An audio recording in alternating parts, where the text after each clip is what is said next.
하나님의 충만. 자, 이번 주 우리 이번 달 우리 주제가 이제 하나님의 충만에 대해서 이제 우리 같이 보겠습니다. 자, 우리 본문 에베소서와 창세기 1장 1절입니다. 자, 우리 에베소 3장 19절, 이게 B는 이 하반절을 얘기합니다. 한 절의 그 반의 후반부를 얘기하는 거예요.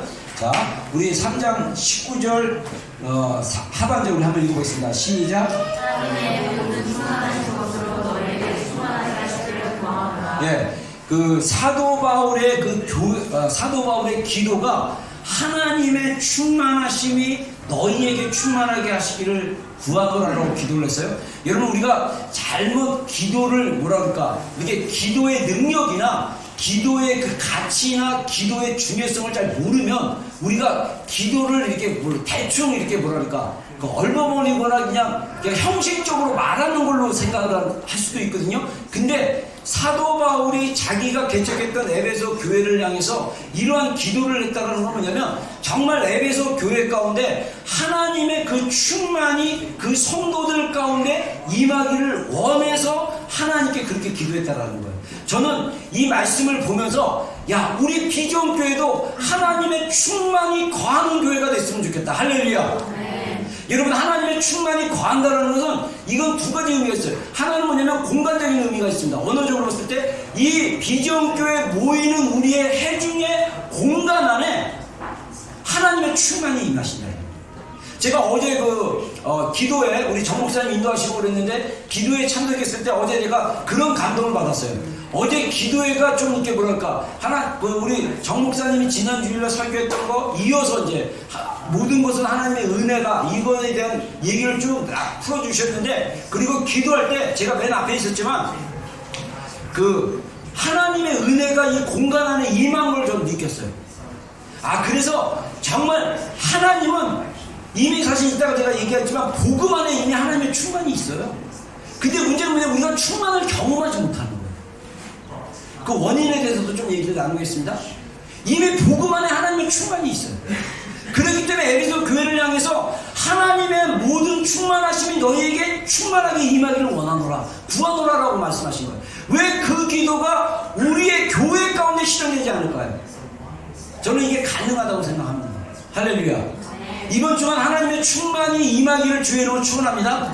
제가 이제 이번 기도의 기간 동안 하나님의 충만에 대해서, 사실 지난 주일날 예배하는 하나님이 이번 주간의 말씀에 대한 어떤 제목들을 주셨어요. 그래서 하나님의 충만이 여러 방면으로 얘기할 수 있는데, 그 충만이 은혜의 충만일 수도 있고 빛의 충만일 수도 있고, 그래서 여러 충만, 성경에서 말하고 있는 하나님이 어떻게 우리 가운데 충만한 가운데로 인도하시느냐에 따라 것에 대해서 몇 가지 주제를 주셨는데, 그것을 제가 부흥회 때 같이 얘기 나누고 마지막 주일날은 좀 써머리 항상 하는데, 제가 이제 부흥회 때는 녹화를 하니까 되게 편해요.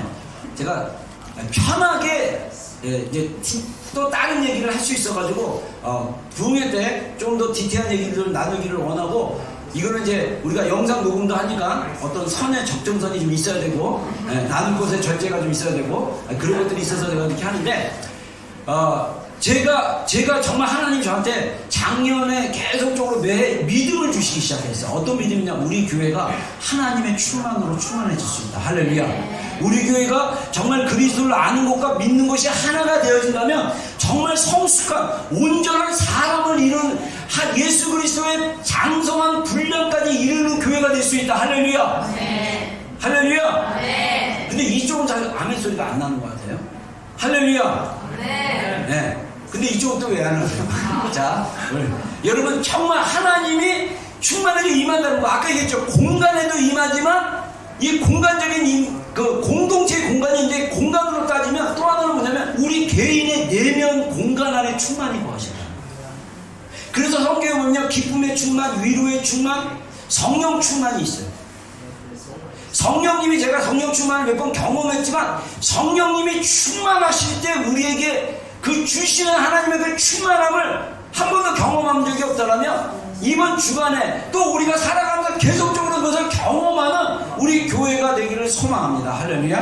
네. 그래서 그 하나님이 충만한 게 우리에게 거하신다라고 말씀하셨고요. 그 다음에 그 충만을 이해하기 위해서 우리가 이제 구속사적인 어떤 하나님의 창조의 프레임에 대해서 얘기하기 때문에 우리가 본문 창세기 1장을 또 가지고 왔습니다. 자, 한번 1장 1절부터 4장 상반절을 영어로 A라고 합니다. 자, 한번 읽어보겠습니다. 자, 시작. 태초에 하나님이 천지를 창조하시니라. 땅이 혼돈하고 공허하며 흑암이 깊은 위에 있고 하나님의 영은 수면 위에 운행하시니라. 하나님이 이르시되 빛이 있으라 하시니 빛이 있었고 빛이 하나님 보시기에 좋았더라. 아멘. 아멘. 자, 하나님이 태초에 천지를 창조하셨어요. 많은 사람들이 교회를 다니면서도 하나님이 천지를 창조하신 것에 대해서 동의하지 않고 반은 믿고 반은 안 믿는 경향이 있고 확실하게 확신 없이 믿는 그런 크리스찬들이 교회 안에 굉장히 많습니다.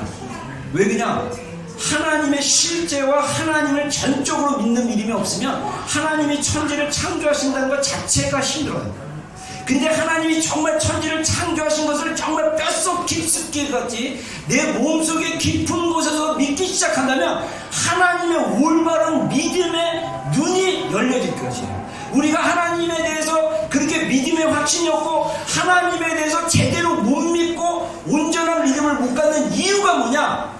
하나님이 천지를 창조하셨다라는 그 사실, 그 진리 자체. 그리고 또 하나 중요한 구절이 있죠. 3절에 보면 하나님이 이르시되 빛이 있으라 하시니 빛이 있었고 빛이 하나님 보시기에 좋았더라. 그래서 하나님이 말씀으로 빛을 창조하시고 이 하나님의 말씀의 능력이 있다는 것을 하나님이 천지를 창조하셨는데 어떻게 창조하냐? 말씀으로 창조했다. 이거 믿으면요, 여러분 우리의 삶이 바뀝니다.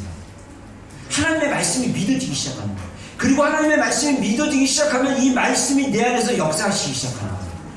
내 안에서 하나님의 형상을 따라 하나님의 창조의 능력이 하나님의 창조하시는 나를 새롭게 하시는 그 일들이 일어나기 시작하는 거예요. 그 일들이 일어나는 이유는 뭐냐면 그 하나님에 대한 말씀을 그대로 믿지 않는 믿음이 완전히 이게 안 되기 때문이에요. 그리고 4절에 보면 4절에 보면 빛이 하나님 보시기에 좋았더라.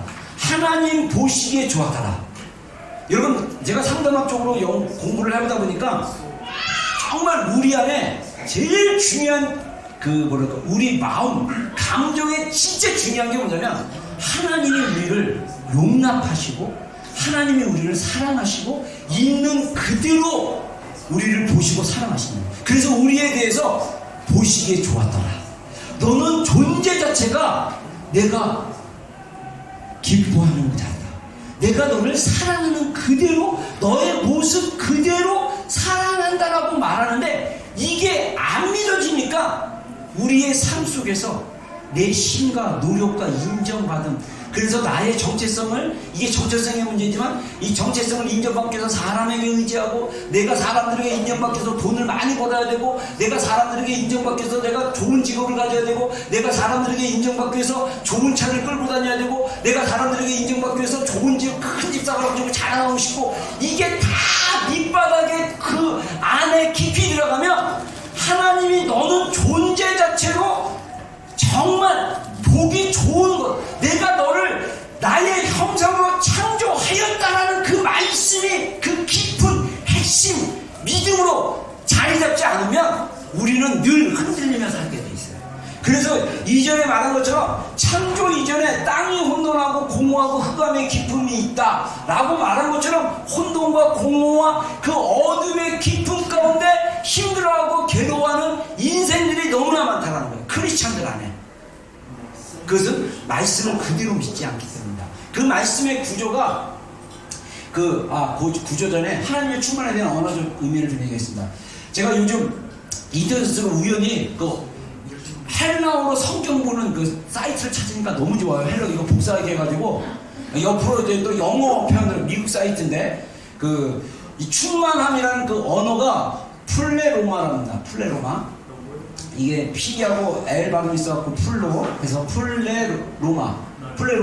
이 플레로라는 말 자체 언어적 의미가 뭐냐면 충만하다, 공간 안에 채워진다, 완전한 분량. 그러니까 이 이 어떤 통 안에 이게 완전히 채워지는 것을 얘기합니다. 그리고 또 다른 무슨 뜻이냐면 이게 비문자적 의미라고도 얘기하는데, 이거 뭐냐면 문자에 충만하게 하는 이유가 뭐냐면, 하나님이 우리를 성령님으로 충만하게 하신 이유가 뭐냐면 하나님의 명령이나 하나님의 말씀을 실행할 수 있도록 하는 게 충만함이에요. 자, 그래서 예를 들면 성경 구절 보겠습니다. 예레미야 23장 24절을 한번 읽어보겠습니다. 시작. 여호와의 말씀이니라 사람이 내게 보이지 아니하려고 누가 자신의 은밀한 곳에 숨길 수 있겠느냐. 여호와가 말하노라 나는 천지에 충만하지 아니하냐. 자, 하나님이 나는 천지에 충만하시다 라고 얘기를 하시고 계셨어요. 그래서 여기서 충만하는 게 아까 얘기한 대로 플레로마입니다. 플레로마로 하나님이 천지 가운데, 그래서 우리가 영적인 눈이 열리면 자연을 통해서도 하나님 경험할 수 있어요. 제 주변에 자연을 통해서 하나님을 느끼고 경험했던 사람 꽤 많이 있어요. 그냥 느껴진대요. 어느 순간 깨닫게 된 거예요. 하나님이 천지 가운데 계시구나. 이 꽃을 보더라도 하나님이 꽃을 통해서 나에게 대화를 하고 계시는구나. 하나님이 천지 가운데 계시는 거예요. 할렐루야? 왜냐하면 하나님이 천지 가운데 충만하게 거하시기 때문에. 자, 그리고 또 두 번째는 뭡니까? 로마서 13장 8절. 피차 사랑의 빛 외에는 아무에게도 빛도 지지 말라. 남을 사랑하는 자는 율법을 다 이루어내리라. 자, 하나님이 말씀하신 그 성경의 말씀을 다 이루는 게 뭐냐면요, 다른 사람을 사랑할 수 있는 거예요. 그래서 이루어지다가 뭐냐면 원어로 보면 플레로마입니다. 플레로마. 충만하다는 거예요. 그러니까 우리가 율법을 성취하며 살 수 있는 그 방법은 뭐냐면 하나님의 충만이 내 안에 거해야 돼요. 그러면 자연스럽게 하나님의 말씀을 따르고 싶은 일들이 생기는 거예요. 제가 제 취미가 누군가 저한테 목사님의 취미가 뭡니까 이렇게 물어보면 저는 독서이거나 또는 영화를 얘기합니다. 저 영화 꽤 좋아해요. 네. 그래서 제 얘기를 또 곁들여 잠깐 얘기하자면, 제가 명절 때가 되면 명절 때가 제일 괴로운, 저한테 명절이 제일 괴롭습니다. 추석, 설날, 이런 날. 왜냐면 저희 집이 큰 집이랑 걸어서 3분 거리에 있는데, 큰 집은 방이 많이 있어요. 근데 저희 집은 방이 딱 하나예요. 그래서 부모님, 우리 형, 동생, 그래서 보통 3형제가 5명이 같이 하는데 이 5명이 누워서 잘 방이 아니에요. 그래서 4명 눕고 1명은 밑에 눕습니다. 발 밑에. 그 정도로 집이 좁아요. 장롱이 있고 TV 있고, 그리고 이불 피면 5명이 일자로 다 못 누울 정도의 작은 방이에요. 거기서 지내고 있으니까 되게 불편한데, 명절 때가 되면 저희 사촌 형들은 나이가 더 많습니다. 우리 아버지가 나이가 굉장히 많아가지고 먹으면 이분들은 크리스찬이 아니기 때문에 그 제사 지내고 이제 바로 집에 가기가 그러니까 우리 방에 와가지고, 우리 집에 온다는 얘기는 방 안에 온다는 얘기예요. 와가지고 술 먹고 맨날 하도 치는 거야. 몇 시간씩. 나는 혼자 진짜 TV 보고 싶은데 그게 안 돼요. 그래서 그때 받은 용돈을 가지고 저는 이제 극장으로 전전합니다. 그때 이제 지금 시대랑 완전 다르니까.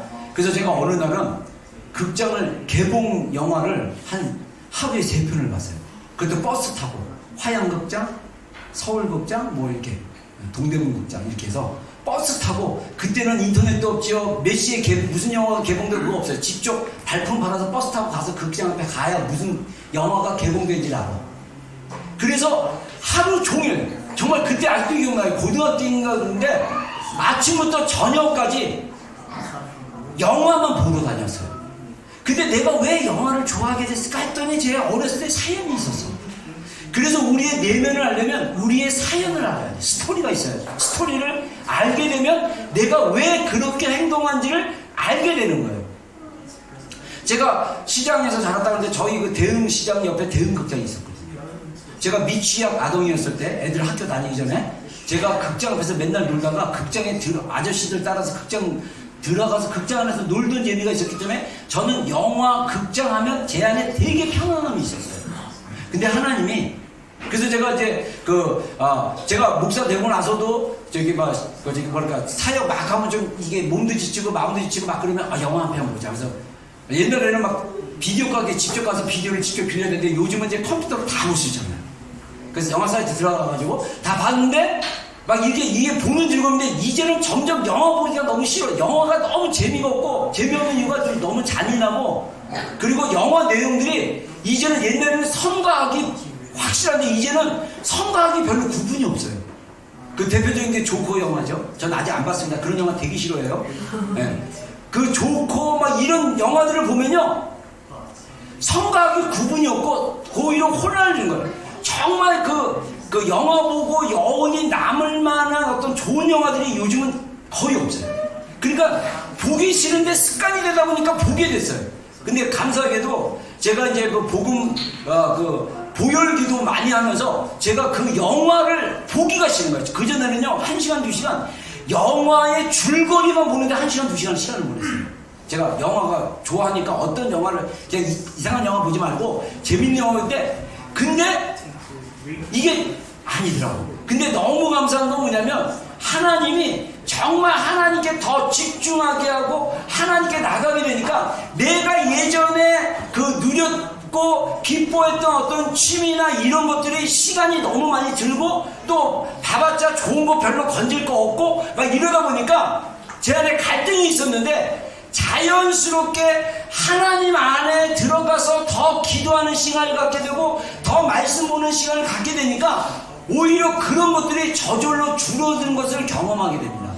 저의 사례를 왜 굳이 여러분들에게 밝히겠습니까? 우리가 더 하나님 앞에 나아갈 때 그래서 우리가 하나님으로 충만해지기 시작할 때 우리 안에 있는 그 옛사람의 어떤 습관과 구습 내가 어렸을 때부터 안정감을 누렸던 그런 것들도 저절로 떠나보낼 수 있는 그래서 하나님 안에서 즐거워하고 하나님 안에서 안정감을 누릴 수 있는 그런 삶의 스타일이 바뀔 수 있다는 걸 얘기하는 것입니다. 여러분 이번 주간 정말 예수님께 집중하는 여러분들이 되기를 주님으로 축원합니다. 아침과 저녁에 예수님께 더 집중하는 여러분이 되기를 주님으로 축원합니다. 자, 그래서 그 남을 사랑하는 자는 율법을 다 이루었다. 우리가 하나님의 내 안에 충만하게 임하시기 시작하면 자연스럽게 우리 안에 그 옛 것들, 옛 습관들, 옛 절제 못한 것들이 저절로 끊어질 수 있다는 거죠. 왜? 하나님의 충만이 내 안에 더 증가되어지고 하나님의 충만이 내 안에 더 이게 들어가기 시작하면 가능하다는 것입니다. 자, 그래서 하나님의 그 창조 프레임 창세기 1장을 배경으로 한다면 세 단계 원래 이지치에서 이거를 얘기하는데 저는 한 단계를 더 넣었어요. 땅에 충만한 거. 자, 하나님이 이르시되 라고 말씀하시면 하나님이 이르시되 빛이 있으라 하시니 그래서 이 말씀으로 하나님이 시작하는 거예요. 그래서 우리의 생각 우리의 신앙의 기준은 뭐냐? 하나님의 말씀이다. 그래서 말씀이 기준이 되는 게 굉장히 중요해요. 여러분들이 말씀과 어떤 세상적 가치와 말씀과 내 생각과 느낌이 부딪히면 여러분들이 반드시 뭘로 판단하셔야 되냐면 말씀으로 판단하셔야 돼요. 말씀이 기준이 돼서 그 말씀으로 판단하고 그 말씀이 기준이 돼서 우리의 생각을 바꾸고 느낌을 바꾸고 마음을 바꿀 수 있도록 말씀의 기준이 중요한 것입니다. 두 번째는 뭐냐면 그대로 되는 거예요. 빛이 있었다는 거예요. 이 빛이 하나님의 빛이 있으라 했더니 빛이 있었다. 이 말은 뭐냐면 말씀이 믿어지면 그 말씀이 우리 삶 가운데 실제가 되죠. 리얼리티가 됩니다. 하나님이 말씀이 그대로 되는 거예요. 이게 중요한 거죠. 자, 그 다음에 세 번째로 다음 단계 보면 보시기에 좋았더라. 그래서 그 말씀이 실제가 되기 시작하면 우리 안에 일어나는 혼란들, 공모들, 그 다음에 흑암, 어둠들이 물러가기 시작하고 하나님이 우리 존재 자체를 기뻐하신 것을 알 수 있는 거예요. 제가 정말 목회를 하면서 특히 우리 교회 성도들 안에 제가 여러분들 안에 지금 한 1, 2년 계속 하나님의 사랑에 대한 설교를 계속하고 십자가 복음에 대해서 계속 얘기하는 결론은 뭐냐면 이미 십자가 머리로 우리가 알고 있는 복음의 내용 우리가 머리로 이미 수백 번 들었던 십자가의 메시지가 이게 내 안에 실제가 된다는 거예요. 실제가 되어지면 깨달아지는 첫 번째가 뭐냐면 하나님이 나를 사랑하신다는 거예요.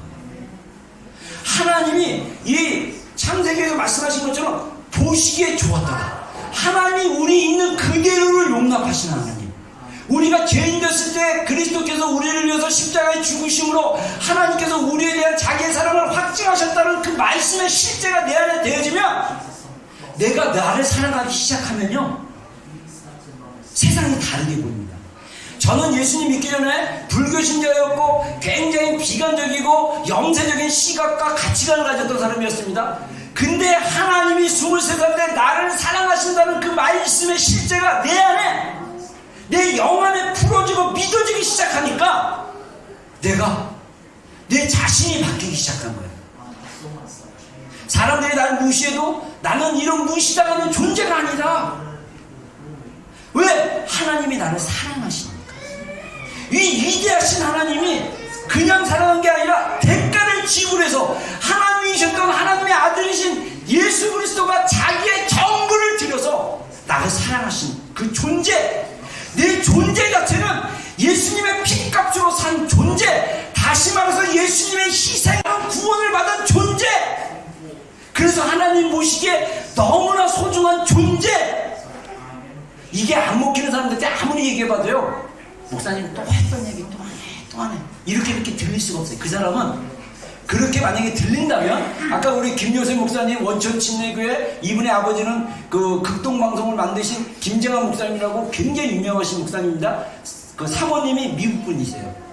그래서 그 김요셉 목사님 모습이 좀 이렇게 우리 요셉이 같은 모습, 아비 같은 모습인데, 이분이 그 설교 중에 그 말 하신 거 제가 오늘 설교 이렇게 헌금연수 찾다가 이게 굉장히 메시지가 맞는데, 예수님의 피로 우리가 변화받았다는 얘기는 뭐냐면 예수님의 DNA가 우리 가운데 들어와서 우리의 DNA가 바뀌었는데, 문제는 뭐냐면 우리의 감정과 느낌과 생각이 그렇게 안 바뀌어진 게 문제예요. 여러분, 제가 목회하면서 아까 얘기했지만 2년 동안 복음, 사랑 그렇게 강조를 하는데 우리 성도들 안에 아직도 이게 실제가 되지 않고 믿어지지 않는 모습이 보이니까 제가 더 미치고 환장하고 팔짝 뛰고 괴로워 죽겠어요. 근데 이것도 문제야. 내가 그런 부담을 안 가져야 되는데, 나도 여러분들에게 나는 부담 갖지 않습니다. 근데 내 안에 아직도 이 해결되지 않는 부담감이 있나 봐. 반드시 주님을 만나게 하리라. 근데 이건 내 짐이 아닌데 자꾸 내 짐으로 느껴지나 봐요. 그래서 내가 할 수 있는 방법은 상담도 공부하고 여러 가지 다양한 방법으로 하는데, 알고 봤더니 제가 제 유형 자체가, 애니어그램 유형 자체가 이런 스타일이에요. 근데 제가 정말 나다워진 건 뭐냐면요, 하나님을 만나면 우리가 우리다워지는 것은 뭐냐면, 기질로 얘기하면 4가지 기질, 그래서 또 4개로 나누면 16가지 기질, 애니어그램으로 얘기하면 9가지, 거기서 3가지로 나누면 27가지 중에 한 가지가 활성화가 되는데, 좋은 점들이 활성화되기 시작하면서 나의 그 모습 그대로, 부모님으로부터 받은 유전자의 모습, 그 기질, 거기서 장점들이 극대화되기 시작하면 내 인생이 편안해지고 내 삶이 즐거워지기 시작합니다. 근데 그 장점들이 별로 살아나지 않고 단점들이 드러나기 시작하고, 그러면 인생이 괴로워지고, 부부관계 괴로워지고, 자녀의 관계 괴로워지고, 병든관계 되고, 그러다 보면 또 나도 모르게 부모로 받았던 그 안 좋은 것들을 그대로 자녀들에게, 남편에게, 아내에게 그냥 전가시키는 거예요. 이게 우리가 해결해야 될 것이 있다라는 거예요. 그래서 제가 정말 이 말씀으로 우리 인간의 내면을 파악하고, 그리고 그 말씀이 상담학이라는 좋은 의학적인 도구가 있기 때문에 제가 그걸 가지고 여러분들에게 좀 적용시키고 싶어요. 자, 그래서 그래서 내가 경험한 건 뭐냐면, 결국은 하나님의 복음을 깨닫고 경험하고 그게 실제가 된 건 뭐냐, 우리 자신 스스로를 하나님의 사랑으로 믿기 시작합니다. 이게 실제예요.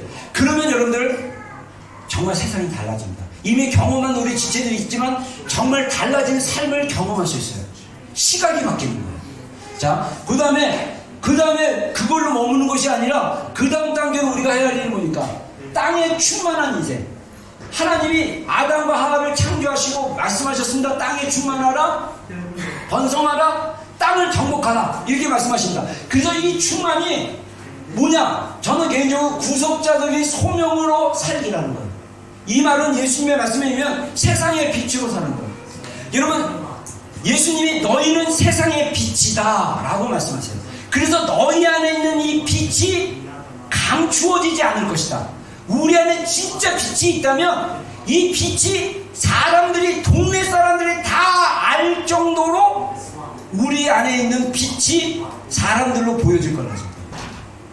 여러분, 이 빛이 어둠을 잃어버리면요, 그것도 사람들이 다 알아요.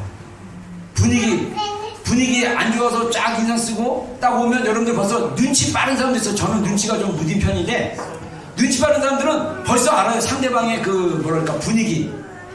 오늘 기분 안 좋아? 안 좋은 일 있어? 막 그러면 또 이제 여기서 잘못 인지 오류가 나면 어떤 생각이 딱 드냐면, 내가 어젯밤에 무슨 얘기했는데 혹시 그 얘기 때문에 아프나? 자동적으로 막 자기 잘못으로 생각하고 막 이런 고통의 시간들을 갖는 이유가 뭐냐? 우리가 정말 그 뭐랄까 마음 안에 하나님의 그 소명, 이 우리 안에 하나님이, 우리는 세상에 빛이니까 우리가 하나님 앞에 정말 하나님이 우리를 구원하신 그 사랑을 가지고 하나님과 사랑으로 계속 나가다 보면 우리 안에 그 빛이 충만하게 되고, 그 충만한 빛으로 우리가 관계 안에서 사람들에게 보여줄 수 있다. 제가 얼마 전에 어느 목사님의 전달받은 얘기를 들었거든요. 한 목사님이 기도원에 올라가셔서 한 달 동안, 한국 기도원에 올라가셔서 한 달 동안 그 뭐랄까 금식 기도를 하셨대요. 처음에 한 5일을 갖다가 물만 드시는 금식하다가 너무 몸이 안 좋으셔가지고 나중에는 이제 나머지 그 25일 동안은 한 끼만 드시고 계속 금식하면서 오살미 그 기도원이라고 여의도 수목원교회가 만든 그 기도원이 있거든요. 근데 거기에 올라가서 기도를 하셨는데, 거기에 그 기도굴이 있어요. 기도굴. 그래서 그 기도굴에 가서 하루 종일 기도만 하셨어요. 11시간이니까 12시간 성경만 읽고 기도만 하셨대요. 그래서 거기서 받은 게 뭐냐면, 주님이 내적 음성으로 말씀하셨대요. 뭐라고 말씀하셨냐면, 너는 소명을 따라 살아라. 그래서 그 목사님이 물어보셨대요. 주님, 저의 소명이 무엇입니까? 라고 했을 때 내적 음성으로 주님이 말씀하시기를, 나에게 가까이 오는 것이 너의 소명이다. 그 목사님 말이 충격을 받았대요. 여러분 이 내면의 여행, 우리 상담학적이고 또 영적인 내면으로 들어가면요, 우리의 여정은 뭐냐면요, 예수님과 동행하는 삶인 거예요. 우리의 삶의 최고는 뭐냐면 예수님 앞에 계속 나가는 거예요. 그래서 예수님이 우리 안으로 충만한 거예요. 그래서 예수님이 요한복음에 뭐라고 그랬습니까? 제자들에게 십자가에 달려 돌아가시기 전에 제자들에게 말씀하시기를, 내 안에 거하라. 내가 너희 안에 거하리라. 너희가 내 안에 거하면 내가 너희 안에 거하리라고 말씀하셨어요. 예수님이 우리 안에 거하십니다. 아멘. 우리는 이분과 동행하는 삶을 사는 게 우리의 소명이에요. 우리가 예수님과 동행하는 삶을 살면 하나님이 우리의 모든 것을 아시는 주님이 우리에게 해야 할 일들을 알려주실 거예요. 그것을 듣고 순종하는 삶, 그러면 저절로 열매 맺는 삶이 될 거예요. 그러면 여러분들 나중에 지옥 갈 거 걱정 하나도 안 하셔도 돼요. 상급 받으실 거예요. 여러분, 우리의 부르심이 있습니다. 저는 그 얘기를 듣고 나서 충격이었어요. 목사님이 목회를 그렇게 오래 하셨는데 그걸 몰랐다는 거예요. 근데 이게 다른 말로 얘기하면요, 엔드타임에 주님이 우리에게 주시는 게 뭡니까? 마지막 시대의 메시지가 뭡니까? 신부의 형상이에요. 예수님이 신랑이고 우리가 신부입니다. 신랑을 맞이할 신부가 우리의 몸과 생각과 마음과 모든 것을 거룩하게 단장하고 준비하는 게 우리의 지금 시대의 주님이 우리 가운데 메시지를 풀어내는 거예요.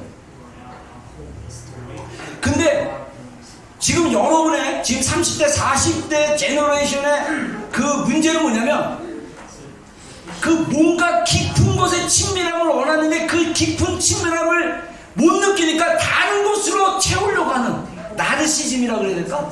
자기애적인 삶의 패턴들의 문화가 풍만해진, 그 문화가 그 전체로 있는 그런 시대에 우리가 살고 있다는 거예요.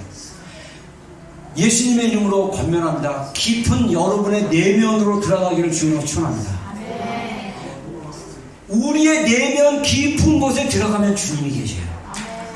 그분을 만나면 그분이 아가서의 말씀처럼 나의 사랑, 나의 신부야, 나의 누이야, 나와 함께 일어나 함께 가자라고 말씀하십니다.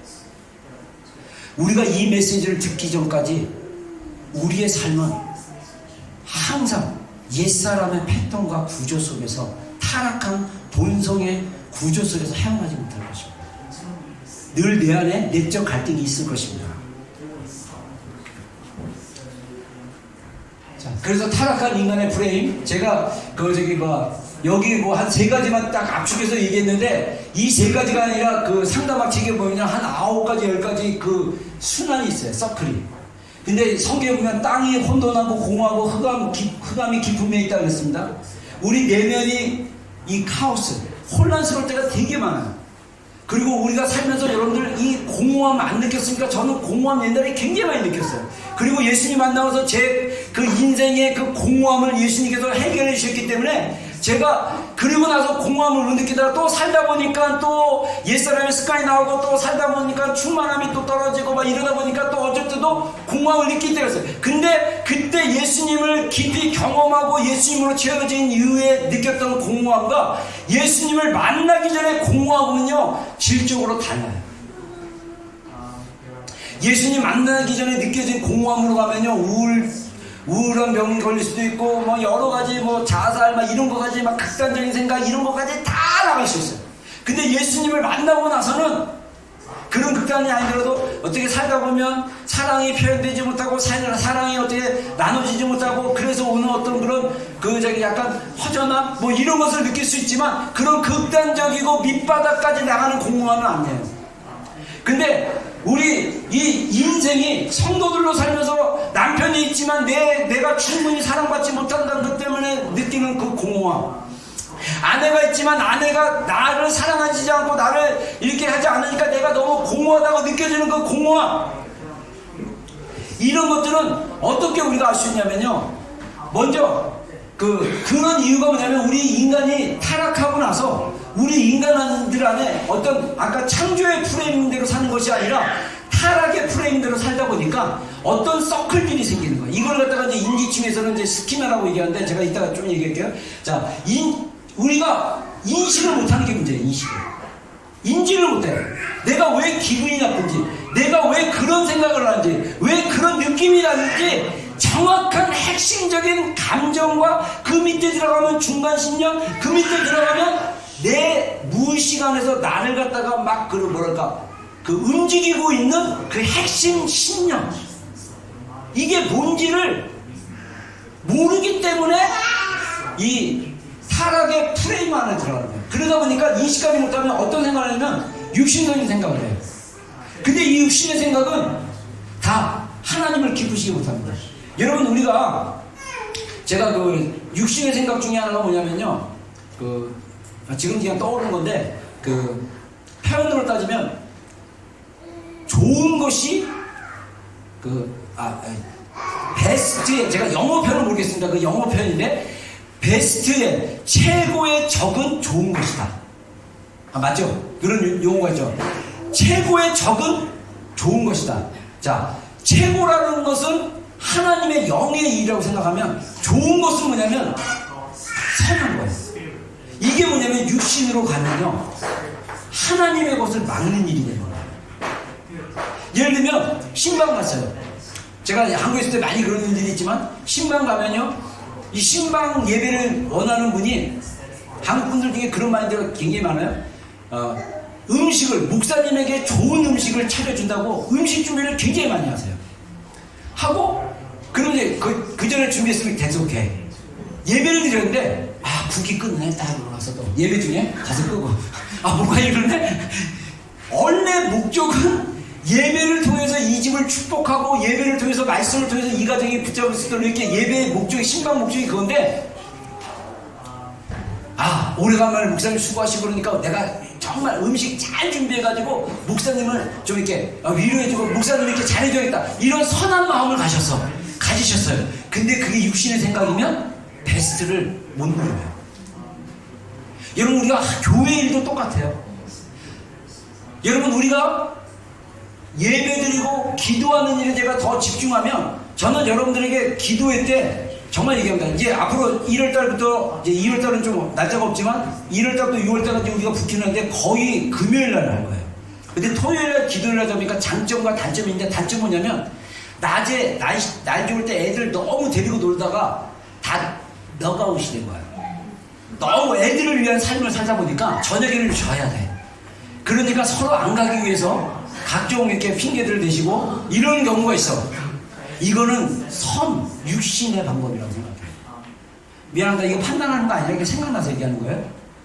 우리가 기도하는 자리에 가야겠다고 생각하면 여러분들 뭐랄까 거기에 초점을 맞춰서 우리의 생활과 시간을 조절하는 게 필요해요. 이게 훈련되지 않으면 우리가 너무 육신의 생각이나 이런 것에 너무 이렇게 뭐랄까 자동적으로 이렇게 돌아가게 돼 있다는 거예요.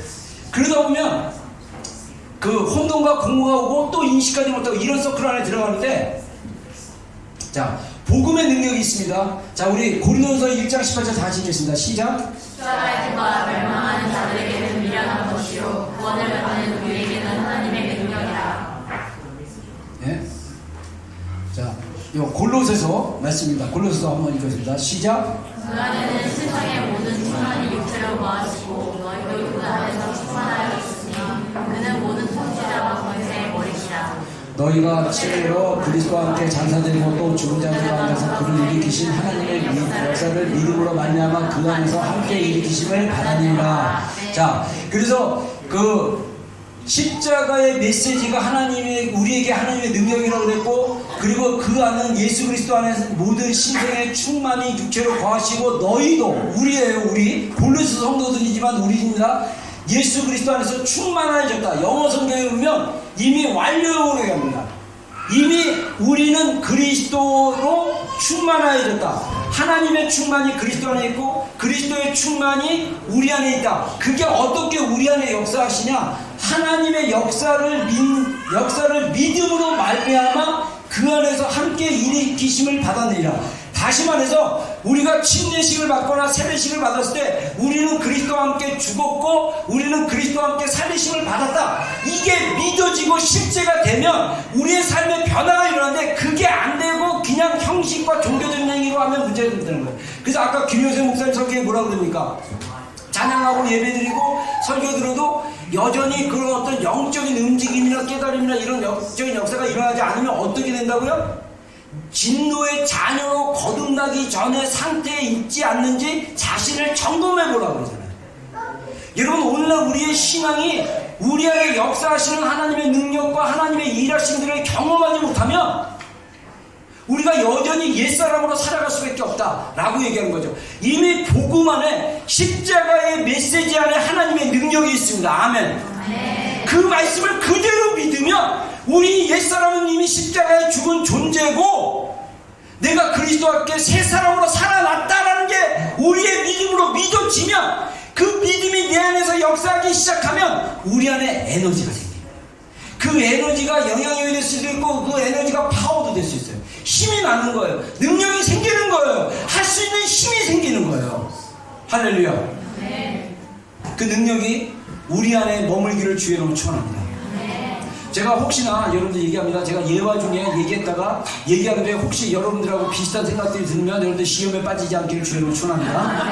그것은 그냥 좋은 것을 알려주려고 얘기하는 것이지 여러분을 판단하거나 정죄하려는 마음은 추워도 없습니다. 그래서 저도 제 거 까고 막 그러는 거예요. 제 거 얘기하고 막 그러는 겁니다. 그러니까 여러분 오해하지 마시고요. 자, 그 다음에 여기 보면요, 이미 제가 생각한 건데 이미 복음 안에 우리 안에 하나님의 충만함이 내재되어 있다. 따라서 하나님의 충만함이 내 안에 흘러가도록 길을 만들어야 된다. 아멘. 제가 이번에 2주 전에 인지치유 우리 목회자 세미나 배우고 나서 중요한 컨셉을 하나 배웠어요. 상당하게 중요한 컨셉. 자, 복음으로 살지, 복음의 능력으로 살지 못하는 성도들의 상태, 제가 분석을 좀 해봤어요. 분석. 자, 왜 우리의 삶이 이미 복음은 하나님의 충만이 그리스도 안에 있고 그리스도의 충만함이 우리가 믿음으로 믿으면 옛사람의 죽음과 새사람의 살아난 능력이 우리 안에 있다라고 이미 복음은 과거 완료형으로 선포를 그랬음에도 불구하고 우리 안에 하나님이 주시는 그 능력이 왜 나타나지 않을까? 이거는 우리의 문제다. 복음의 문제가 있는 것이 아니라 우리 삶의 영적인 정서적인 상태의 문제다라고 얘기한 거예요. 그래서 두 가지로 제가 그 인지 치유에 나와 있는 개념을 가지고 좀 나누고 싶어요. 첫째는 뭐냐면 복음을 경험하지 못함으로 옛자로 살아가기 때문이다 이렇게 생각해요. 그게 인지치유에서는 뭐냐면요, 우리가 어떤 상황이 있어요. 이벤트나 시츄에이션이 있어요. 그러면 우리가 자동적으로 뭘 하면 행동적인 그 반응을 해요. 누가 나한테 소리를 빽 질렀어. 그러면 내가 어떻게 합니까? 야, 왜 나한테 소리 질러? 자, 이건 뭐냐면 행동적인 그 반응이에요. 근데 느낌, 세 번째 단계가 뭐냐면 느낌이에요. 불쾌해. 나를 무시하는 건가? 나쁜 놈, 뭐 이런 느낌들이 온다는 거예요. 그 느낌들이 오는데 그리고 나서 자동적으로 이 생각이 확 돌아가요. 문장이 완성되기 시작합니다. 쟤는 저렇게 항상 이게 잘난 것도 없이 맨날 아는 체 하고 그래. 막 이러면서 나름대로 그 자기의 자동적인 사고가 쭉 나온다는 거예요. 이게 뭐냐면 자동적인 사고, 생각, 느낌으로 반응하는 건데, 그 예를 들면 파블로프라고 이 러시아의 화학자이면서 생리학자라고 합니다. 이 사람이 조건 반사에 대한 실험을 했대요. 이분이에요. 근데 처음에 개한테 먹이를 주니까 개가 막 침을 냈대요. 근데 두 번째 종만 흔들었더니 개가 가만히 있더래. 근데 이 개에게 종하고 먹이를 주면서 같이 흔들었더니 개가 종소리를 듣고 침을 흘린 게 아니라 먹이를 보고 침을 흘렸는데, 근데 이 종소리가 자기를 자극하기 시작한 거예요. 그러니까 나중에는 시간이 흐른 다음에 이 조건이 형성이 된 거예요. 조건, 이걸 갖다가 조건적 조건화라고 얘기한다. 조건화. 그게 시스템으로 머리에 스키마, 이걸 갖다가 스키마라고 하는데, 스키마는 뭐냐면 어떤 구조를 얘기해요. 길이 나는 거랑 마찬가지야. 생각이 자동적으로 떠오르도록 하게 하는 그 길이 난 거예요. 내가 자동적으로 기분이 나빠지고 불쾌하게 느끼고 막 이런 것은 뭐냐면 자동적으로 길이 생긴 거예요. 스키마가 생긴 거예요. 그래서 이 개를 실험을 해봤더니 조건화가 돼가지고 음식을 안 갖다 주고 종만 흔들었는데도 침을 흘린다는 거예요. 이미 개는 이 반복적인 종 흔들면서 먹이를 주는 거에 의해서 이게 길이 생긴 거예요. 자, 그래서 아까 얘기한 대로 우리가 어떤 상황이 생겼을 때 기분이 나쁘고 어떤 감정을 느끼고 생각이 들어오는데 자동적인 사고나 이런 게 있는데, 이게 먼저 우리가 이제 상담학적일 때 많은 느낌과 감정들이 오염되어 있다는 거예요. 자, 그 오염되고 왜곡되어 있다. 그래서 이거는 뭐냐면, 잠깐만요. 거꾸로 제가, 여기 보면 무의식 세계에 저장된 정보에 근거한다. 이게 3세 이전에, 여러분들 그래서 우리 아이들에게 부모들이 이 내면이 건강하면요, 애들에게 이 안 좋은 거를 덜 물려주는데 좋은 거 물려줄 수 있죠. 좋은 것도 무의식화되니까.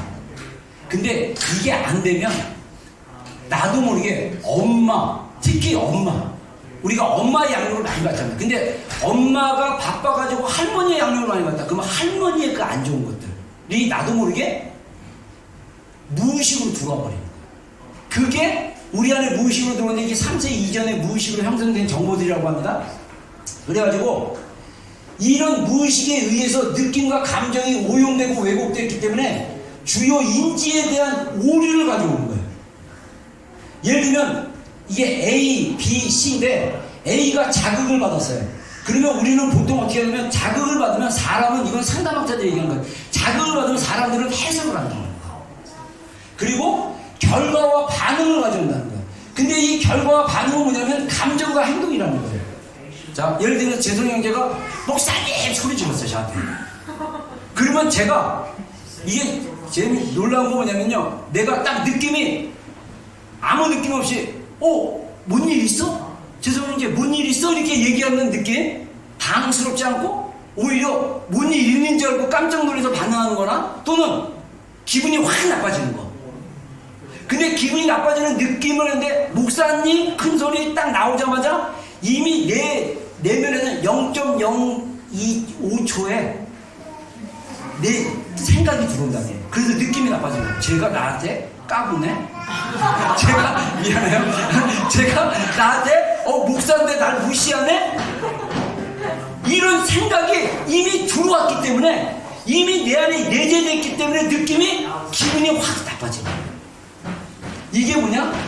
해석의 문제. 그래서 우리가 어떤 상황이 일어날 때 해석만 바꾸면, 다른 말로 해서 관점만 바꿔도 우리가 결과가 달라질 수 있다는 거예요. 결과는 뭐냐? 내 느낌. 반응이 뭐냐? 내 행동이에요. 그게 달라질 수 있다는 거예요. 근데 이 중간 단계, 해석하는 것을 하게 하는, 자동으로 그렇게 해석하게 하는 게 뭐냐면 오류에서 왔다는데, 그 오류를 규모화해서 알려주는 게 한 10몇 가지가 있어요. 그 중에 제가 4가지만 얘기할게요. 과잉 일반화. 제가 이거는 다 머릿속에 못 외워가지고 여기 나와 있는, 제가 우리 그때 받은 그 강의안 가지고 제가 얘기하겠습니다. 강의 일반화는 뭐냐면 과하게 일반화시키는 거예요. 과하게. 그러니까 자기는 그 커먼 센스라고 생각하는데 이게 너무 과해. 예를 들면 쟤는 맨날 지각이야. 요즘 것들은 다 그래. 남자들은 다 늑대야.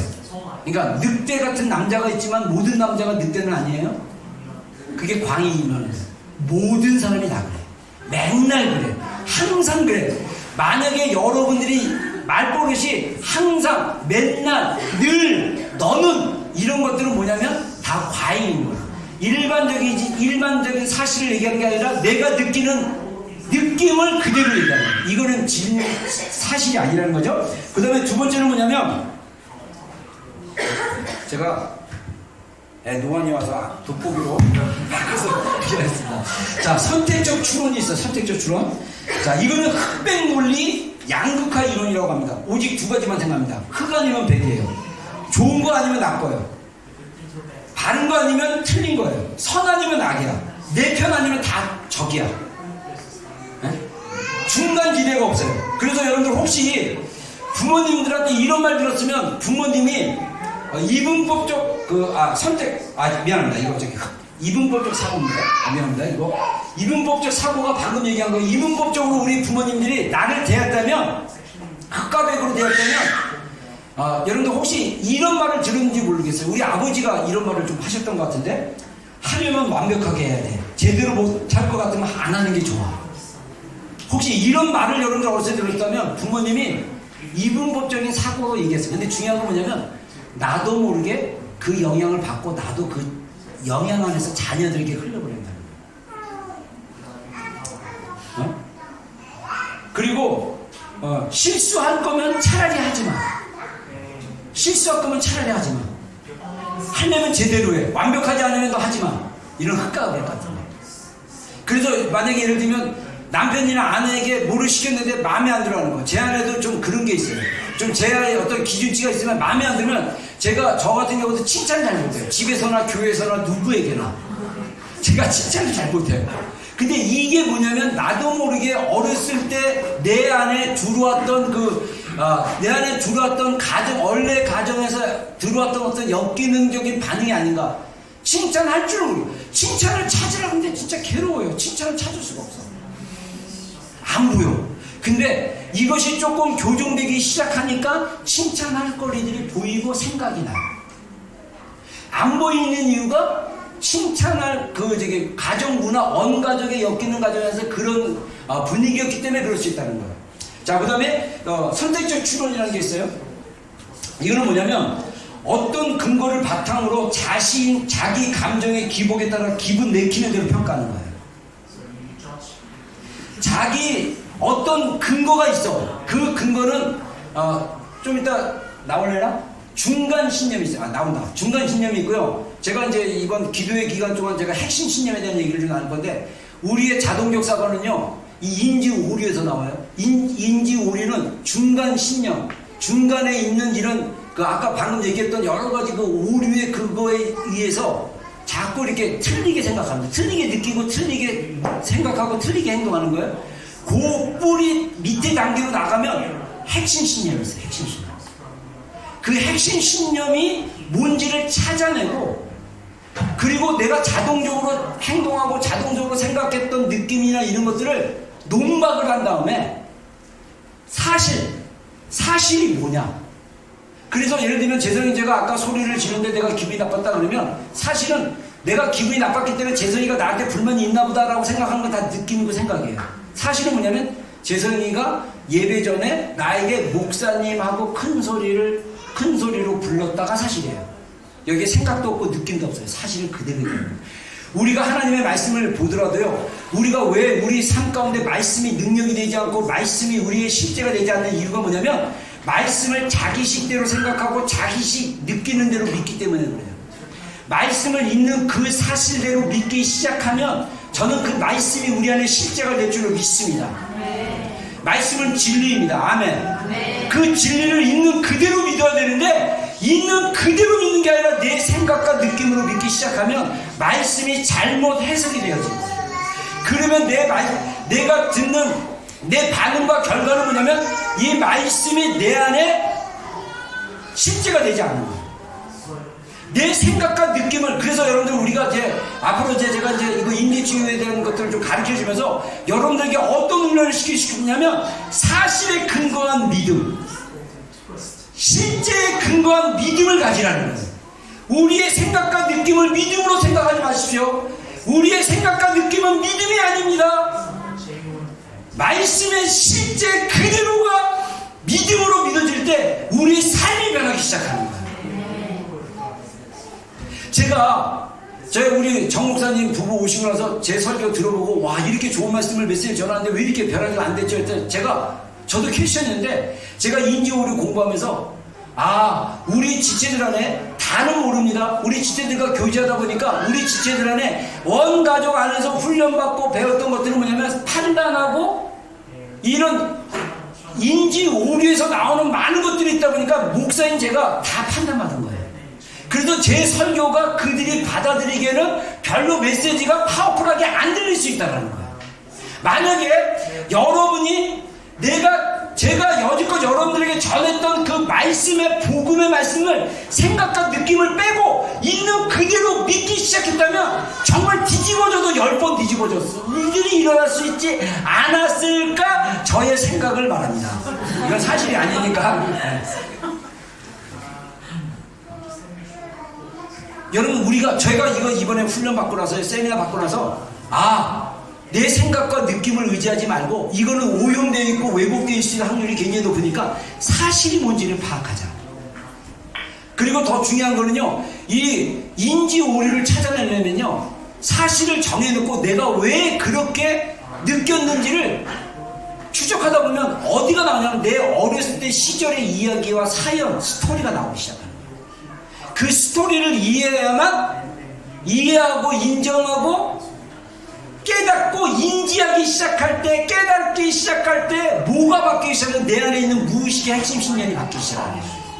우리에 있는 그 핵심 신념, 잘못된 믿음에서 나온, 잘못된 생각에서 나온 행동들이 바뀌지 않는 이유는 뭐냐면 내가 그것을 깨닫지 못하기 때문에, 인지하지 못했기 때문에 바뀌지가 않는 거예요. 인지만 되면 바뀝니다. 아멘. 그것을 말씀으로 적용해서 바꾸기 시작하면 말씀으로 내 것으로 삼고 그 말씀으로 기도하고 말씀으로 새로운 길을 만들기 시작하면 변화가 일어나는 거예요. 자, 제가 너무 흥분해서 얘기해서 죄송해요. 개인화는 뭐냐면 모든 문제를 나와 연관시켜서 자기를 비하거나 내가 과잉 책임을 지라는 거예요. 내가 옛날에 어떤 지체와 만나서 식사를 하는데 얘가 내가 먹는 거에 대해서 너무 신경 쓰는 거예요. 자기 거 못 먹어. 그래서 야 나는 맛있게 잘 먹고 있어. 너 혼자 잘 먹어도 돼. 그러니까 목사님 이거 좀 모자른 것 같은데 더 충분해. 아니야 괜찮아. 너도 즐겨. 나 즐기고 있어. 너 즐겨. 나 즐기고 있어. 이게 일반화. 개인화. 미안합니다. 개인화. 내가 못 먹는 거는 아마 이 지체가 이렇게 생각했겠죠? 목사님이 못 먹는 건 내가 맛없는 걸 권했기 때문이야. 목사님이 이렇게 맛있게 못 드시, 본인 느낌인데 맛있게 못 먹는 이유는 내가 잘못 식당을 정했기 때문이야. 모든 걸 과잉으로 자기 문제로 생각하는 거. 그래서 다른 사람이 밥 못 먹는 것도 자기 문제로 생각하는 거 다 일반화하는 거. 그렇게 할 필요가 없다는 거예요. 자, 그 다음에 깊은 은혜를 경험하지 못함으로 율법을 사랑하는 거. 그래서 이 중간 신념이 있다는 거예요. 그래서 이 중간신념은 거짓신념, 규칙, 가정, 의도, 욕구가 있는데 이 부정적인 자동적인 사고가 마구 떠오르는 것은 어떤 위반 사항이 발견되기 때문이라는 것입니다. 이스라엘 백성들을 예를 들게요. 제가 시간이 많이 지나서 저기 사진이 이렇게 뚜렷하지 않지만 이스라엘 백성들이 이 광야에 나오고 나서 모세가 십계명 돌판을 가지고 올라오는 40일 동안 이스라엘 백성들이 기다리다 지쳐가지고 아론을 압박해가지고 하나님을 우리를 애굽에서 끌어낸 여호와 하나님을 만들어 달라고 눈에 보이게 해달라고 그랬더니 송아지가 나왔어요. 이 얘기는 뭐냐면요, 우리가 하나님을 성경에 나와 있는 사실 그대로의 하나님을 믿는 게 아니라 나의 잘못된 오류로 된 하나님을 믿는 거예요. 그러다 보면 하나님에 대해서도 내가 원하는 대로 하나님이 움직여지길 원합니다. 이스라엘 백성들이 광야에 왔을 때 이스라엘 백성들은요 하나님에 대해서 굉장히 오해를 많이 한 백성이었어요. 그래서 하나님이 그 신명기에 그들을 향해서 뭐냐면 목이 곱고 마음이 강팍한 백성이라고 얘기합니다. 우리가 이 마음 안에 하나님을 제대로 보지 못하면, 우리가 하나님의 사랑을 경험하지 못하면 우리의 마음이 점점 강팍해져요. 강팍해지면 어떤 걸 하냐면 하나님에게도 나의 그 잘못된 태도를 가지게 됩니다. 하나님이 우리를 애굽의 매장지, 무덤이 없어서 우리를 광야에 끌어내서 우리를 죽이려고 하냐. 성경에 보면 이스라엘 백성들이 막 막말을 해요, 하나님한테. 근데 우리의 삶 속에 보면 이런 막말들이 가족 안에서 막 터져나와요. 그 이유는 뭐냐? 내가 자랐을 때 내 안에 해결되지 않는 어떤 그런 것들이 있으니까 나도 모르게 막말이 툭툭 튀어나오는 거예요, 상대방에 대해서. 이스라엘 백성들이 물이 없으니까 하나님이 우리를 목말라 죽게 할 거냐, 하나님이 고기가 없고 그냥 맨날 만나만 하늘에서 내려주시는데 그 만나도 하나님이 주신 초자적인 것에 불구하고 우리가 애굽에서 먹었던 그 부추와 마늘과 고기를 정말 먹었으면 좋겠다면서 하나님을 원망하는 얘기가 다 뭐냐면 옛사람 바로의 노예로 살았던 그 삶의 패턴과 기준과 규칙과 규범에 의해서 하나님을 판단하기 시작합니다. 여러분, 그래서 우리의 중간 신념이 반드시 바뀌어지고 핵심 신념도 바뀌어지는 그런 과정까지 나가야 됩니다. 아멘? 네. 자, 그래서 결론으로 우리의 내면에 길을 만드는 게 중요해요. 그래서 우리가 매주 일주일마다 홀리위크를 갖는 이유가 뭐냐면 우리가 길을 닦는 그런 시간이다. 저는 그렇게 개인적으로 생각합니다. 그래서 사실 중심의 신앙이 돼야 돼요. 그래서 아까 두 가지 나왔죠. 필링, 느낌과 감정이 이미 왜곡되는데 여기에 쫓아가면 안 됩니다. 이런 신앙이 되면 안 돼요. 이 신념, 여기서 페이스라고 F에 맞춰준 건데, 근데 생각, 경험, 관점에 의존돼가지고 이 학습된 정보, 내 생각의 기준이 있어서 뭐뭐 해야 된다. 그래서 남편이면 이렇게 해야 된다, 아내면 이렇게 해야 된다, 우리 자녀면 이렇게 해야 된다. 자기 엮이는 과정에서 배운 규칙과 가정과 의도와 이런 것들을 내 안에 있는 것으로 신앙생활하는 거는요, 그게 제대로 믿음을 가질 수가 없다는 거예요. 그래서 우리는 뭐냐? 진리, 말씀, 원칙. 이 원칙은 하나님의 말씀의 원칙입니다. 하나님의 말씀의 원칙에 하나님 약속 중심의 신앙으로 우리가 살아야 돼요. 그러려면 예를 들면 요셉이 찾았던 팩트를 예를 들겠습니다. 자, 요셉이 성경의 창세기에 보면요, 형들이 나를 판 게 아니라 하나님께서 이스라엘을 구원하시려고 나를 먼저 보내셨나이다. 자, 우리가 창세기 40장 이후에 보면 야곱이 죽고 나서 형들이 두려워했어요. 왜냐하면 요셉을 노예로 팔았잖아요. 그랬는데 형들이 이제 아버지가 죽었기 때문에 요셉이 자신들에게 복수할 줄 알고 두려워가지고 사람들을 보내가지고 아버지가 우리를 받아들이라고 했으니까 우리를 이렇게 해치지 말라고 하니까 요셉이 형들 앞에서 울면서 하는 얘기가 뭐라고 그러냐면, 형님들이 나를 판 게 아니라 하나님이 우리 이스라엘을 구원하려고, 우리 가족을 구원하려고 나를 먼저 보내셨습니다. 여러분, 이거는요, 이 요셉은 구속 지향적 하나님의 구원의 역사의 관점으로 고백한 거예요. 그래서 우리가 인지오류 나중에 보면 하나님의 말씀을 결정하고 그 말씀을 가지고 하나님이 주체가 돼가지고 그 말씀을 중심으로 우리의 생각을 바꾸셔야 돼요.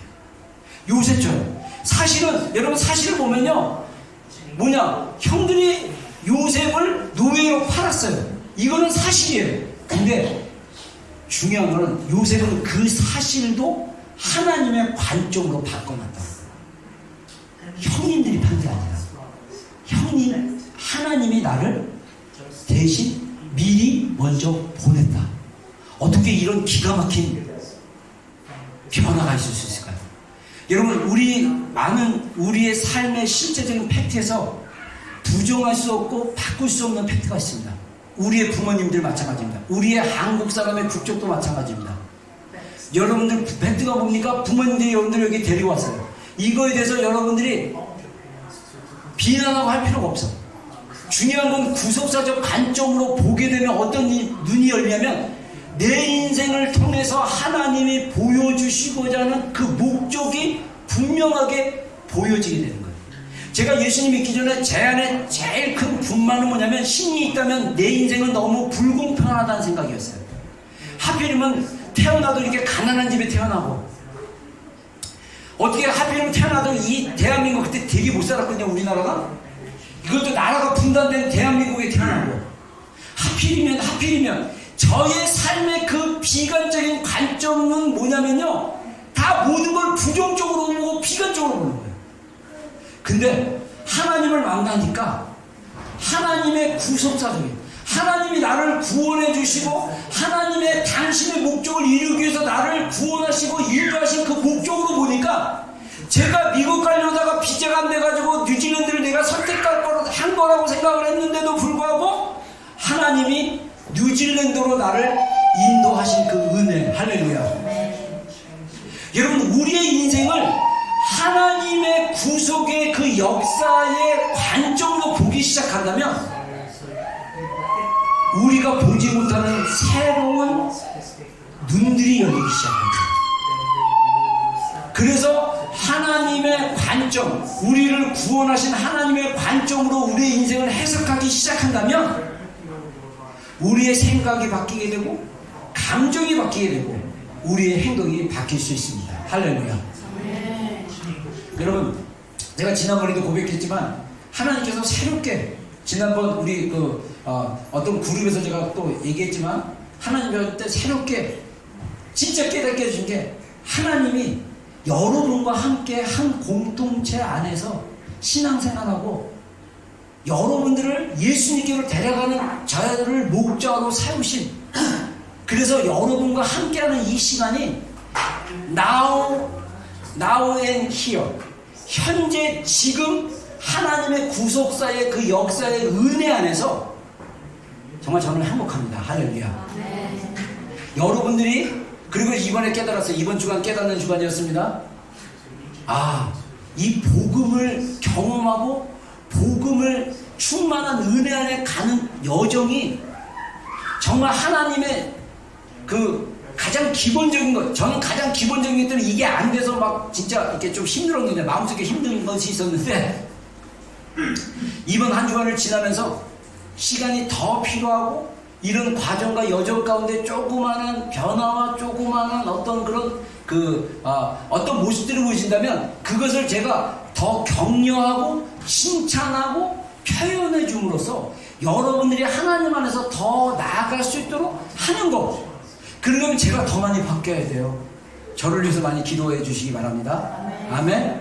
그리고 우리 공동체가 서로 격려하는 공동체, 작은 그 어떤 변화 하나, 작은 그 어떤 그런 어떤 그 모습 하나에도 우리가 함께 축하해주고 격려해주고 축복해주는 공동체, 이런 공동체로 우리가 자꾸 나가기 시작한다면 하나님이 우리 가운데 더 충만하게 역사하지 않을까, 저는 그렇게 생각합니다.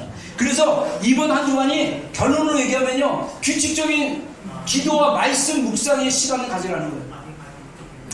여러분, 제가 부탁드립니다. 내일부터 아침과 저녁 시간에, 제가 이번 주에 너무 일이 있고 그래가지고 제가 12월 홀리위크 그걸 못 만드는데 11월 거랑 똑같습니다. 그래서 여러분들 복음기도 훈련 제가 다시 올릴 테니까 복음 복음 보혈의 그 기도문 가지고 아침과 저녁에 한번 계속 하시고요. 그 다음에 말씀 묵상이라는 게 하가다가 있는데, 하가다는 뭐냐면 반복적으로 읊조리는 거예요. 그래서 여러분들 제가 볼 때 에베소서 3장 16절부터 19절까지 이 4절의 말씀을 매일 하루에 한 100번 하라 그러면 좀 힘들겠죠. 그래서 몇 번이든 그 말씀을 가지고 읊조리면서 그 말씀을 계속 읽으면 돼요. 그래서 제가 이거 하가다 말씀 묵상으로 하는 목사님 만나서 물어봤더니 이렇게 하라고 그러더라고요. 맨 처음에 1절을 계속 반복해서 읽는 거예요. 반복해서 읽다가 그 말씀이 눈에 들어오고 애워지면 2절을 읽으면 된대요. 2절을 읽는데 1절 읽고 2절 읽고 1절 읽고 2절 읽고 해서 그 1절 읽고 애우는 게 아니에요. 그냥 읊조리면 돼요. 예를 들면 시편 1편에 말하기를 복 있는 사람은 시냇가에 심은 나무가 시절을 쫓아 복 있는 사람은 악인의 죄를 따르지 아니하며 죄인의 길에 서지 아니하며 오만한 자리에 앉지 아니하며, 이거를 앙송하는 게 아니라 그대로 읽으면 돼요. 그대로 읊조리면 돼요. 복 있는 사람은 죄인의 길에 서지 아니하며, 그냥 천천히. 근데 이거를요 실제로 그 목사님 얘기하는데, 천안에 어떤 그 집사님 한 분이 우울증에 걸려가지고 굉장히 힘들었는데, 그 인천에 있는 이 하가다는 목사님이 그 천안에 있는 목사님한테 이 말씀을 하루에 700번 말씀을 이렇게 읊조리라고 가르쳐줬는데, 그 천안에 계시던 성도님이 하루에 700번 성경 구절 하나 700번 읊조리, 애우는 게 아니라 그냥 읽는 거예요. 읊조리는 거예요. 복 있는 사람은 죄인의 길에 서지 아니하며 악인의 길에 들지 아니하며 오만한 자리에 앉지 아니하며, 복 있는 사람은 이렇게 700번을 외우기 시작하는데 우울병이 사라지신대요. 할렐루야. 네. 그래서 이 잠언 말씀에 보니까 이것이 내 몸에 양약이 되어 내 골수를 윤택하게 하리라. 이것이 뭐냐면 잠언 3장 1절에 아들아 네가 나의 가르침을 따르고 나의 말을 지키고 이것을 너의 손목의 기호로 삼고 혀의 미간으로 삼고 그렇게 하라고 말씀하면서 이 말씀이 너의 몸에 양약이 되고 너의 골수를 윤택하게 하리라. 아까 제가 기도할 때 우리 몸 안에 지체가 있고 골수가 있고 뼈가 있고 장기가 있고 막 있는데, 제가 그거 놓고 계속 기도해요. 지금 2달째 제가 지금 속사람 세우는 기도문이 있어가지고 그거 가지고 기도하는데, 제 상 하복부, 내 가슴, 내 눈, 내 귀, 내 입, 내 코, 내 발, 내 허벅지, 내 다리, 상복부, 하복부, 내 장기, 그거 놓고 제가 하루에 40분에서 아침과 저녁에 계속 기도합니다. 근데 굉장히 효과가 있어요. 하나님의 말씀이, 그거는 뭐냐면 말씀 몇백 가지를 기도문으로 만든 건데, 나중에 제가 요거 내년에 저기 복음훈련학교 팀들 제가 한번 시범 해보고 좋으면 우리 교회 전체 한번 이렇게 리리즈 하고 싶어요. 되게 좋아요. 말씀으로 계속 기도하는 거예요. 말씀으로 계속 반복하는 거예요. 그러면 뭐가 생기냐? 길이 생겨요. 하나님이 거하시는 길, 하나님이 충만하게 우리 가운데 역사하시는 길이 생기기 시작하는 거예요. 지금 제가 서론 부분에 좀 많이 얘기해서 시간이 많이 지났는데, 결론으로 얘기하면 우리가 예수님을 믿고 예수님을 따른다 그러지만 우리의 일상적인 삶 속에 보면 세상적인 길이 너무 많이 남아있어요. 여러분들 생각하세요. 주일날 설교 듣는 거, 주중에 가끔씩 찬양 듣는 거, 주중에 뭐 한두 번 성경 보는 거, 왜? 우리의 생각과 우리의 길은 다 어디로 열려 있습니까? 세상으로 열려 있어요. 세상 것들을 다 받아들이고 듣고 보고 느끼는데, 그 길로 충만한데, 그것들이 내 안에 다 채워졌는데, 하나님의 말씀에 일주일에 한 번 정도 들어가고 일주일에 두세 번 가끔씩 들어간다고 정말 그 하나님의 충만함이 채워질 수 있겠습니까? 제가 사실 아이디어 낸 거는 뭐냐면, 그렇게 못했지만 이게 그릇이 2개가 있다면요, 여기 한 그릇 A라는 그릇에는 돌을 굉장히 많이 넣어요. 그리고 이 그릇에는 비어 있어요. 물을 부으면 A라는 돌이 많은 그릇에 물이 얼마큼 차겠습니까? 양이. 예를 들어 300리터 그릇이라면 똑같이 300리터 그릇인데, 이 돌이 가득 차면 물을 부으면 10리터, 20리터 정도밖에 안 들어갈 수 있어요. 근데 여기에 리터가 아니라 밀리라고 얘기했나요? 300ml를 빈 곳에 붓다면 300ml 물이 가득 찹니다. 우리 안에 이 돌이라는 세상의 길과 세상의 것들이 꽉 차 있으면 부어진데도 그 충만한 수가 작을 수밖에 없다는 거예요. 그래서 제가 예전에 그 기도회 때 얘기했죠. 우리 안에